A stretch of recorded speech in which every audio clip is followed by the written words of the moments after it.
चाषी बड़ खबर फसल बीमा शेष तारीख घोषणा होची। एही तारीख पूर्व करंतु फसल बीमा योजना नचेत आउ मिलिबनी लाभ। फसल बीमा योजना अनुसार खरीफ फसल बीमा चाषी मानू केवल 2% प्रीमियम दबाकू पड़िबो, जेतेबेले बाकी प्रीमियम केंद्र और राज्य सरकार प्रदान करिवे।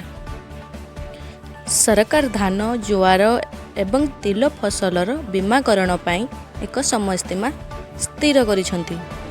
सरकार चाषी मानू जुलाई 31 सुधा सेमानंकर फसल बीमाकृत करने को अनुरोध करिसंती।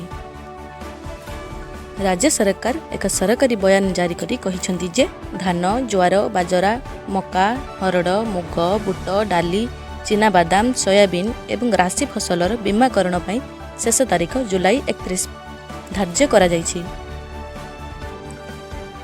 प्रतिकूल पाग, रोग पोक आक्रमण, मरुड़ी, बन्या, झड़, कुआपथर वर्षा एवं विफल बहन विहन आदि क्षेत्र में चाषी मानू क्षतिपूरण देवाई प्रधानमंत्री फसल बीमा योजना परिचालित होउछि।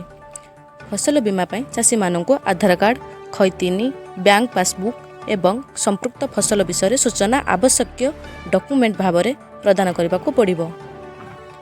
फसल बीमा निजे बैंक, साधारण सेवा केंद्र किंबा ऑनलाइन पोर्टाल में पंजीकृत करि परिबे। जदि कौनसी चाषी फसल खराब पाग, कीटपतंग, रोग, मरुड़ी, बन्या, झड़, कुआपथर वर्षा किंबा विफल बुणा जो क्षतिग्रस्त हुए तेबे तांको निकटतम फसल बीमा केंद्र, कृषि विभाग किंबा फसल बीमा हेल्पलाइन नंबर माध्यम 72 घंटा मध्य यह विषय जणाइबाकू पड़िबो। जदि आपण एपर्यंत आपणक फसल बीमा करि नाहांती तेबे आपणक पाखरे 31 जुलाई पर्यंत समय अछि।